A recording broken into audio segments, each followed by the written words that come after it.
Gujarat Titans টিমটা ভাই কীভাবে খেলছে এই বছর 2025 আইপিএলে ভাই মানতে হবে দুর্দান্ত খেলছে। বিশেষ করে তাদের ভাই টপ 3 ব্যাটসম্যান যেভাবে খেলছে, তাদের ভাই মিডল অর্ডারে ভাই এত তাবড়তোড় ব্যাটসম্যানও নেই, এত ভাই দৌড়ে রাখার মতো ব্যাটসম্যানও নয়, কিন্তু ভাই যে 3টে ব্যাটসম্যান আছে বিশেষ করে তাদের টপ অর্ডারে তারাই ভাই বেশিরভাগ ম্যাচ শেষ করে নিচ্ছে। আর যদি ভাই টপ 3টা ব্যাটসম্যান ভাই রান করতে পারে না, তাহলে ভাই গুজরাট টাইটান্স টিমটা ভাই একটু বিপদে পড়ে যায়।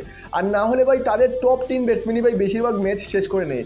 যেভাবে ভাই খেলছে এই বছর শুভমন গিল, সাই সুদর্শন এবং জস বাটলার, এবং তাদের যে নিচের ব্যাটসম্যান ভাই এত প্রয়োজন হয় না, নিচেও ভাই ঠিক আছে মোটামুটি ভালো ব্যাটসম্যান আছে। আমরা দেখেছি যে সাই সুদর্শন, শুভমন গিল এবং জস বাটলার এদের যদি ভাই 3টে ব্যাটসম্যানকে ভাই কেউ আউট করে দেয় কোনো দল, তাহলে ভাই তাদের কাছে এত মিডল অর্ডারে ভাই পাওয়ারফুল ব্যাটসম্যানও নেই, তাছাড়া ভাই ভালো এত নামি দামি ব্যাটসম্যানও নেই। কিন্তু ভাই এই টপ অর্ডার 3টে ব্যাটসম্যানকেই ভাই কোনো দলই আউট করতে পারছে না যেভাবে খেলছে এই বছর।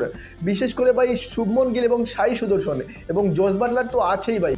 গত ম্যাচে তো ভাই আমরা দেখলাম যে দিল্লি ক্যাপিটালসের বিপক্ষে ভাই ম্যাচে তারা ভাই একটা আউট হয়নি ভাই, একটা ব্যাটসম্যানকেও ভাই ওদের দিল্লি ক্যাপিটালসের ভাই বোলার আউট করতে পারেনি। এবং আমরা দেখলাম যে দিল্লি ক্যাপিটালসের বিপক্ষে ম্যাচে ভাই তারা 200 রান চেস করে নেয় ভাই নোট আউট থেকে গিয়ে, তাও ভাই 1 ওভার থাকা সত্ত্বে ভাই 19 ওভারে তারা ম্যাচটা শেষ করে দিয়েছে।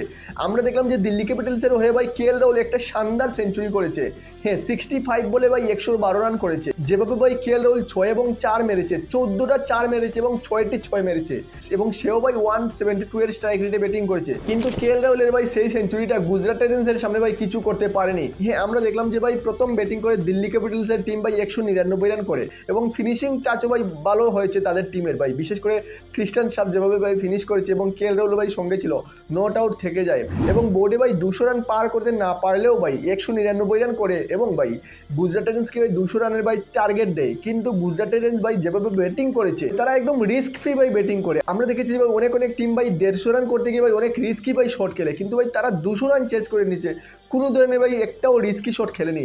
যেই হোক ভাই শুভমন গিল অথবা হোক ভাই সাই সুদর্শন ভাই, কেউ ভাই এত রিস্কি শট খেলেনি, কিন্তু ভাই একদম আসানিসে একদম সহজভাবে ভাই তারা 200 রান চেস করে নিয়েছে।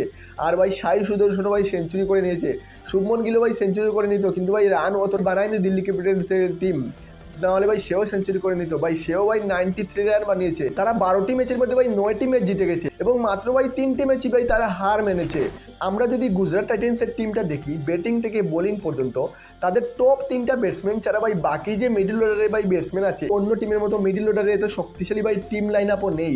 হ্যাঁ শারফেন রাদারপুর আছে যে ঠিকঠাক ভালো খেলতে পারে, তাছাড়া শাহরুখ খান আছে, রাশিদ খান আছে, রাহুল তেবাটি আছে যে ঠিকঠাক খেলতে পারে। আমরা দেখেছি যে অনেক ম্যাচে রাহুল তেবাটি এবং রাশিদ খানও খেলছে। কিন্তু যদি ভাই তাদের টপ 3টা ব্যাটসম্যান আউট হয়ে যায়, তাহলে এমন না যে তাদের বাকি ব্যাটসম্যানগুলো যে দৌড়ে সমঝে খেলতে পারবে। ছোটোখাটো যদি রানের প্রয়োজন হয় তাহলে তারা সেটা করতে পারে, আর সেটা ভাই তাদের টিম বুঝতে পেরেছে এবং তাদের ওপেনিং ব্যাটসম্যানরাও বুঝতে পেরেছে। যদি তারা আউট হয়ে যায় তাহলে ভাই মিডল অর্ডারে শক্তিশালী নেই, সেজন্য তারাও ভাই দৌড়ে বুঝে সমঝে খেলে। আর যদি বোলিং দেখি তাহলে ভাই বোলিংও এত দুর্দান্ত নেই যে প্রত্যেক ম্যাচে 2-3টে উইকেট করে তুলে নিচ্ছে। প্রসিদ্ধ কৃষ্ণা আছে, মোহাম্মদ সিরাজ আছে, তাছাড়া কাগিসো রাবাডা আছে। এমন নয় যে প্রত্যেক ম্যাচে 2-3-4টে উইকেট নিচ্ছে, এমন না।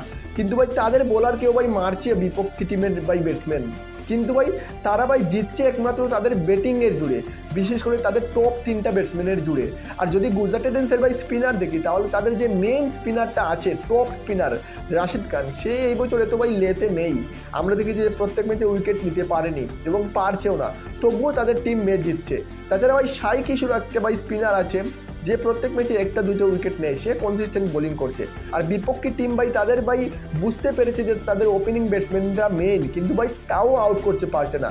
যেমন দিল্লি ক্যাপিটালসের টিম, তারা ভাই একটা উইকেটও নিতে পারেনি। বিশেষ করে আমি বুঝতে পারিনি যে দিল্লি ক্যাপিটালসের যে ক্যাপ্টেন অক্ষর প্যাটেল, সে ভাই গুজরাট টাইটান্সের সামনে ভাই ওপেনিং বোলিং কেন করলো।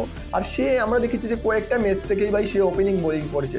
ঠিক আছে অন্য টিমের সামনে বোলিং করছে, এটা ভাই মারা যায়, কিন্তু গুজরাট টাইটান্সের সামনে যে বোলিং করছে আমি বুঝতে পারিনি, কারণ তারা যে ওপেনিং ব্যাটসম্যান ভাই তারা অত অ্যাটাকিং নয়, তারা দৌড়ের সমঝে ভাই খেলে। আমরা দেখেছি যে প্রথম ওভার যে বোলিং করেছে ভাই সে অত অ্যাটাক করেনি। প্রথমে গুজরাট টাইটান্সের ভাই শুভমন গিল ক্যাপ্টেন, সে ভাই এত অ্যাটাক করেনি, সে ভাই দুর্দান্ত একটা ফর্মে খেলেছে, 17 বলে 19 রান ছিল, এবং পরে সে মেরে মেরে খেলেছে এবং পরে তার স্ট্রাইক রেটটা অনেক বেড়ে গেছে। সেজন্যই আমি বুঝতে পারিনি যে অক্ষর প্যাটেল কেন বোলিং করেছে। সেই জায়গাতে যদি কোনো একটা ফাস্ট বোলারকে দিয়ে বোলিং করাতো, তাহলে যদি উইকেট নিতে পারতো, তাহলে তাদের চান্স বনতো যে ওপেনিং যদি নিয়ে নিত আউট তাড়াতাড়ি, তাহলে ভাই এত মিডল অর্ডার ভাই স্ট্রং নয় গুজরাট টাইটান্সের, এবং সেক্ষেত্রে তাদের ভাই জিতার চান্স হতো। যদিও ভাই এটা বলে লাভ নেই, হয়তো সেদিক দিয়েও তারা ভালো করতো, কিন্তু একটা চান্স হতো, আমি বুঝতে পারিনি যে অক্ষর প্যাটেল কেন ওপেনিং বোলিং করেছে আর করছেও প্রত্যেক ম্যাচে। যদিও সে এতটা উইকেট টেকার নয়, যদি নিচের দিকে মিডিল অর্ডারে ভাই বোলিং করতো তাহলে উইকেট নিতে পারতো। তো সেই দিক দিয়ে তো ভাই গুজরাট টাইটান্স ভাই দুর্দান্ত ফর্মে আছে এবং তারা টেবিলে ভাই নাম্বার 1 হয়ে আছে এবং 18 পয়েন্টের সাথে সাথে ভাই তারা কোয়ালিফাইও করে নিয়েছে এবং তাদের সাথে সাথে ভাই প্লে অফসের জন্য আরও দুটো টিম কোয়ালিফাই করে দিচ্ছে। হ্যাঁ, আরসিবি টিম 2 নম্বরে কোয়ালিফাই করেছে এবং পাঞ্জাব কিংস ভাই 3 নম্বরে কোয়ালিফাই করেছে। তো আমরা দেখলাম যে আইপিএল 2025-এর 3টে টিম ভাই কোয়ালিফাই করে নিয়েছে গুজরাট এবং দিল্লির ম্যাচ শেষে। আরও একটি টিম ভাই বাকি আছে যে তাদের সঙ্গে জুড়তে পারে এবং একটি টিমের মধ্যে ভাই মুম্বাইও হতে পারে, দিল্লি ক্যাপিটালসও হতে পারে। সেটা নিয়ে ভাই আমরা আলাদা একটা ভিডিও বানাবো যে এমআইডিসি মধ্যে কোন একটি টিম ভাই কোয়ালিফাই করতে পারে। তো সেটা নিয়ে আমরা আলাদা একটা ভিডিও বানাবো। যেহেতু এই ভিডিওটা স্পেশালি গুজরাট টাইটান্সের জন্য, তো সেই জন্য আমরা গুজরাট টাইটান্সের ভাই যেভাবে খেলছে তাদের কথা বললাম এই ভিডিওতে। তো যদি ভিডিও ভালো লাগে তাহলে লাইক কমেন্ট শেয়ার করে দিও এবং এই চ্যানেলে আরও এই রিলেটেড ভাই ভিডিও আসবে। তো সেই ভিডিওগুলো দেখার জন্য তোমরা চ্যানেলটাকে অবশ্যই সাবস্ক্রাইব করবে। তোমরা সাবস্ক্রাইব করছো না আমি দেখতে পাচ্ছি ভাই, বেশিরভাগ ভাই মানুষই দেখছে ভিডিও কিন্তু সাবস্ক্রাইব করছে না। সাবস্ক্রাইব তোমরা করে নিও এবং ভিডিও ভালো লাগলে লাইক এবং শেয়ার করবে। তো মিলছি আরেকটা নতুন ভিডিওতে, ততক্ষণের জন্য বাই বাই।